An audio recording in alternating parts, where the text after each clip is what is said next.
Hezbollah. I want to thank President Macron of France for his partnership in reaching this moment. For nearly 14 months, a deadly conflict raged across the border that separates Israel and Lebanon. A conflict that began the day after the October 7 attack by Hamas on Israel. Hours later, at 2 a.m. in the morning, Hezbollah and other terrorist organizations backed by Iran attacked Israel in support of Hamas. Let's be clear, Israel did not launch this war. The Lebanese people did not seek that war either, nor did the United States. Over the past year, including the days immediately following October the 7th, I directed the U.S. military to flow assets and capabilities into the region, including aircraft carriers, fighter squadrons, and sophisticated air defense battery to defend Israel and deter our common enemy at critical moments.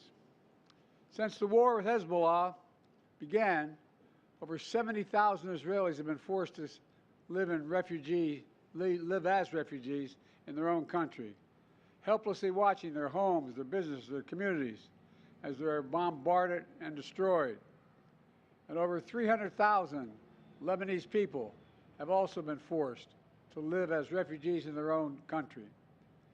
In a war imposed on them by Hezbollah.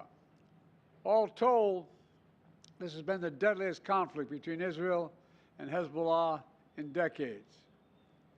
How many of Hezbollah's senior leaders are dead, including its longtime leader, Nasrallah?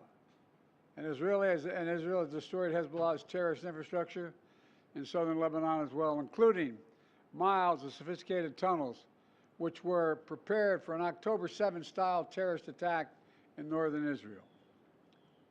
But lasting security for the people of Israel and Lebanon cannot be achieved only on the battlefield.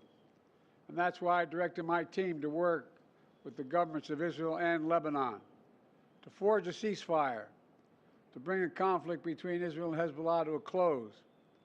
Under the deal reached today, effective at 4 a.m. tomorrow local time, the fighting across the Lebanese-Israeli border will end. Will end. This is designed to be a permanent cessation of hostilities. What is left of Hezbollah and other terrorist organizations will not be allowed, I emphasize, will not be allowed to threaten the security of Israel again.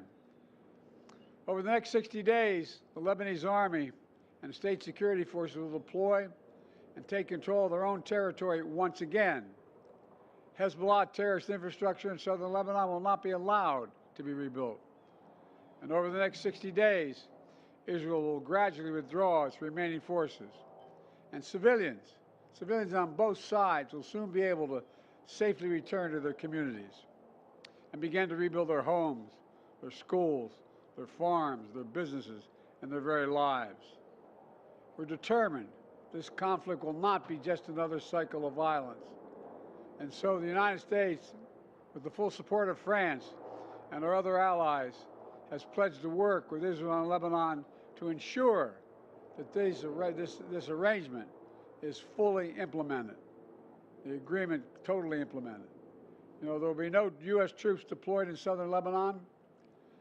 This is consistent with my commitment to the American people to not put U.S. troops in combat in this conflict. Instead, we, along with France and others, will provide the necessary assistance to make sure this deal is implemented fully and effectively. Let me be clear. If Hezbollah or anyone else breaks the deal and poses a direct threat to Israel, then Israel retains the right to self-defense consistent with international law, just like any country when facing a terrorist group pledged to that country's destruction. At the same time, this deal supports Lebanon's sovereignty, and so it heralds a new start for Lebanon, a country that I've seen most of over the years, a country with rich history and culture. If fully implemented, this deal can put Lebanon on a path toward a future that's worthy of its significant past. And just as the Lebanese people deserve a future of security and prosperity, so do the people of Gaza. They too deserve an end to the fighting and displacement. The people of Gaza have been through hell. Their world's absolutely shattered. Far too many civilians in Gaza have suffered, far too much. And Hamas has refused for months and months to negotiate a good faith ceasefire and a hostage deal. And so now Hamas has a choice to make. Their only way out is to release the hostages, including American citizens, which they hold. In the process, bring an end to the fighting, which would make possible a surge of humanitarian relief. Over the coming days, the United States will make another push with Turkey, Egypt, Qatar, Israel, and others to achieve a ceasefire in Gaza. With the hostages released and the end of the war without Hamas in power, that becomes possible. As for the broader Middle East region, today's announcement brings us closer to realizing the affirmative agenda that I've been pushing forward during my entire presidency. A vision for the future of the Middle East where it's at peace and prosperous and integrated across borders.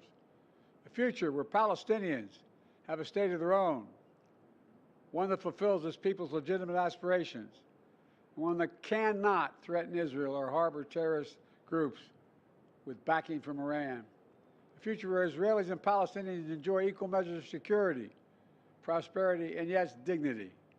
To that end, the United States remains prepared to conclude a set of historic deals with Saudi Arabia, to include a security pact and economic assurances, together with a credible pathway for establishing a Palestinian state and the full normalization of relations between Saudi Arabia and Israel, a desire they both have.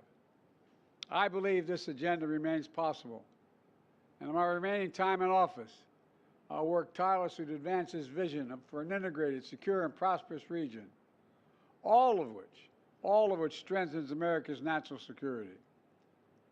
Getting all this done will require making some hard choices. Israel has been bold on the battlefield. Iran and its proxies have paid a very heavy price. Now Israel must be bold in turning tactical gains against Iran and its proxies into a coherent strategy that secure Israel's long-term safety and advances a broader peace and prosperity in the region. Today's announcement is a critical step in advancing that vision. And so I applaud the courageous decision made by the leaders of Lebanon and Israel to end the violence. It reminds us that peace is possible. Say that again, peace is possible. As long as that is the case, I will not for a single moment stop working to achieve it.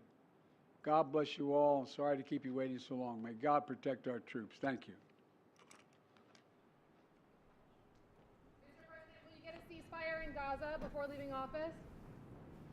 Ask me how I get a ceasefire, and I think so. Hold on, praying.